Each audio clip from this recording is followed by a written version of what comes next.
Welcome back to the show. I'm Jenny McCarthy. got garbage down the way. Word up. In the studio, I'm so excited to talk to him because you guys know how much I love being an entrepreneur, trying to be an entrepreneur, trying to build businesses. I'm always needing some extra help, and thank God he has a new book that's out tomorrow, and I just downloaded it, Powershift. Well, I pre-ordered it, I should say. Transform any situation, close any deal, and achieve any outcome. And it's in bookstores tomorrow. Daymond, John, welcome. Thank you. As always, thank you for having me. I love talking to you. This is right up my alley. Okay, so why this book? Why should people go out and get this one? You know, I've already written so many other books about you don't need money to start your business and you know, rise and grind. But I notice a lot of people really, they either know somebody themselves or they feel that they don't have power to change their lives, and that either somebody's going to give it to them, somebody took it away, somebody's in charge of it, right? And you know better than I do that that's not the truth. I mean, the only reason why anybody else is more successful than others is what they've negotiated in life and where they've taken control of their lives. And I realize these people need to know that they can do it right now. With really, they can start off, with small actions, and it grows and it compounds to hopefully get them what they want in life. Give me an example of small actions. Small actions, okay. Right now, obviously, everybody's running around putting masks on, and they're going to be home for a long period of time. And a lot of companies are saying, don't come to work, right? You're going to have 3 hours a day that you just have saved in transportation of your time, right? And if you treat every day like Saturday and play video games and do a bunch of crap, you're not gonna be in control of your life. But if you take an hour and a half of that and either start having digital curriculum, start working out a little bit more, start cooking healthier. I mean, one of the reasons why I was able to control my power is because when I heard somebody say Valentine's Day, they take care of all their health, right? And they go out there and they make sure they take care of themselves. I did that and I found out I had stage 2 cancer. Wow. Right? And what did that do? That gave me a different perspective in life. And the first negotiation I had to have with myself was with myself. It was, I've lived a better life than 10 people. If I have this, maybe I should start winding down everything, just slowly accepting that it might move to my lymph nodes and to my brain. And why do I need to be on the treadmill of running around? And my oldest daughters are great. My wife is hot. If I die, she'll find a new husband in 2 weeks. And then on the flip side, I had to then negotiate with myself, wait a minute, but my 2 oldest daughters are really beautiful and I will have grandkids. My mother's still alive. No mother should have to bury their son. And my wife is hot and I get to sleep with her every night. What are you talking about? You have a lot to live for. And so I shifted the power of myself. And then I went out there, and before the diagnosis came back, because they had taken this rock out of my throat, before the diagnosis came back, I had forgot I was even waiting for a diagnosis. That's how much I was so energized about going back out into life and conquering things. So that's a power shift. And I don't want to get as dark as that, but I'll give you an example. A person who works for me, and they work with a company called Belay, and they went out. Her name was Crystal. She was on maternity leave. She comes. She had a preemie. She goes back to her company and says, "I have a preemie. Can I just work half the time?" They said, "Absolutely not." She started educating herself on how to become a virtual assistant. So now she stays at home. She does 20 hours of work for me, maybe another 5 for somebody else. She doesn't trek through the mud. She's not worried about having to be out in public. Stays home with her baby, makes her own hours because she's realized the world has turned the way that you and I are communicating, and she created a power shift in her life, and she's never going to work for anybody else again that has to be able to tell her what to do. And what's to kind of transition into a little bit of a similarity, the coronavirus has a lot of people staying home. And I thought to myself, well, this is going to prove to people that there are avenues to figuring out how they can do both, that it's possible. Absolutely. And to companies. 100%. Companies are going to start saying, wait a minute, when we gave our people off a month, we started work more efficiently or as efficiently. And some people are going to say, you're going to fall by the wayside because you did not realize how to use Zoom or Slack or any kind of technology. And other people are going to go, I've been ready for this. Right? So you're going to see the shift of power happen. This is a really opportune time. Listen, the reality is I was born an African American in the hood. That's not going to change, right? So what am I going to do to create the change, right? And anybody right now listening, your circumstances are your circumstances. Let's get over that. What are you going to do today to create the change in the small actions? That's right. God, I always love talking to Daymond, John. I feel like afterwards I'm like, I want to go just run a marathon. I'm going to plug the book again so we get a lot of people to buy it. Powershift. Transform any situation, close any deal, and achieve any outcome. You did talk to a lot of people in this book. You talked to Bethany Frankel, Mark Cuban, Kris Jenner, Pitbull, Lindsey Vonn. What are a couple ones that you went, I'm going to use that for myself? Yeah, so, and I'm glad you brought that up. I have a lot of different subjects in there, and I started to, because when I was creating these power shifts in my life since I was 18 or 19, 20, I didn't realize there was a method to the madness. And when I started to interview a lot of these people, I started to realize how there is some level of method to the madness of how to create power and shift power in your life. And what I realized through all these people is there was 3 stages of power. Number one, it was always, how do you create influence? No matter how small you are, number one, you have to create influence. And somebody may say, well, if I meet Jenny McCarthy in a elevator, I didn't know I was ever going to run into her, and I got 90 seconds to pitch her. And how do I create influence in there? Well, here's how you create influence. You tell her how you can add value to her life. You never tell her your problems, and then you leave her with a card or tell her to look you up. And if there's anything, opportunities there, maybe your team will call me, maybe not. You know what? I can add value in this area. She goes out. The influence is this. She looks on her phone, or she tells somebody else to check this girl or guy out, and the influence is what you've laid out on your Instagram or whatever the case is over the last 5 years. And if Jenny sees that there are a lot of things you morally connect on, you love to give to charitable causes, you're this, you're that, she may say, file that, or maybe call the person or think about this person. Or she sees that you're a racist pig and a misogynistic asshole, and your husband wears shirts that says shit that you don't like. You go, well, if your husband thinks like that, then you probably think like that too. I'm never going to call you. Right.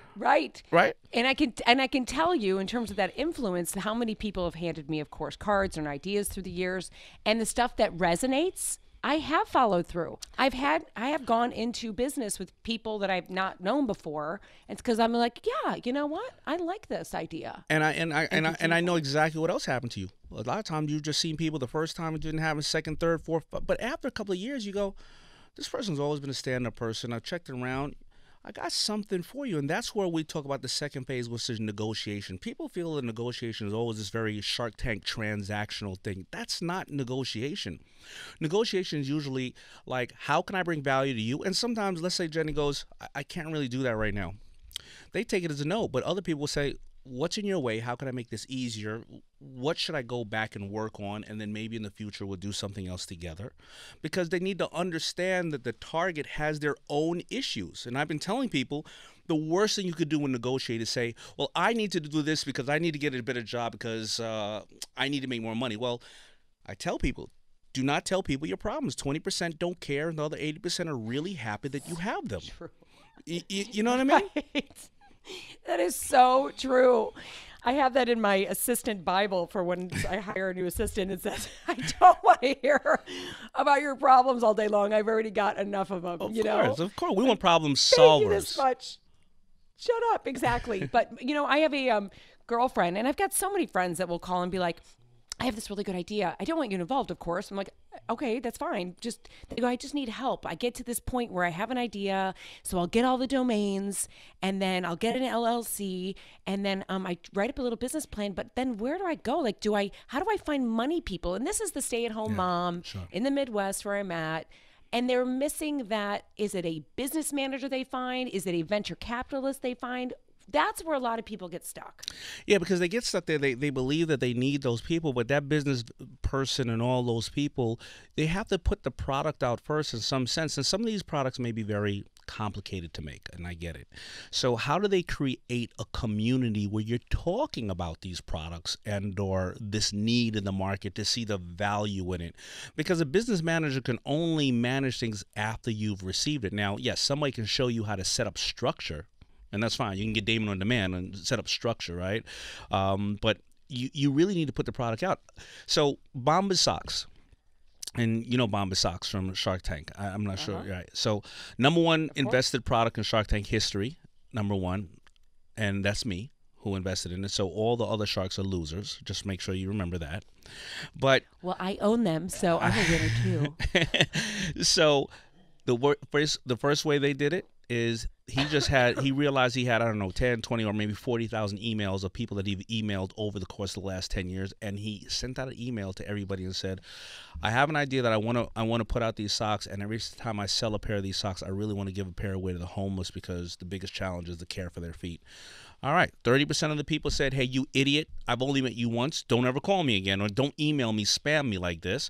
Another 30% are, you know what, if you get some good samples, you know what, I'm interested in hearing more. And another 30% was, where do I pay? How do I start? Where do I send the money? And that was simple. And what do? He ended up funding the initial, bankrolling the initial couple of pair through the people that felt, I want to be attached to what you're saying. He found a community who cared about the same challenges that they had.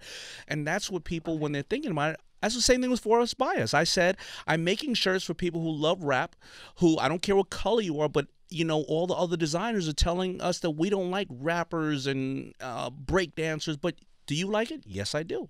And I started to home in, because when I first came out, I had 10 colors of shirts. In the fashion industry, 65% of sales are all black. 20% is all white. And then you have a couple of mixed colors. So I took 8 colors away and had 2 colors. I had 10 logos. I took 8 logos away, had 2. Then I home in. Then you get the business people maybe, or something like that. But you have to prove something. You know what I mean? We all have ideas. Got it. So at least create it and kind of put it out there, whether it's on Facebook or something, to kind of show that it's what you have. And then though, where do they reach out for people? Is there a service? It's how do networking. they find people? You said you call people. Those 30% and the 30%, it's networking. It's straight networking. You will find it if you're really focused enough. Listen, there's a trade show for everything. Go to a trade show. Don't get a booth.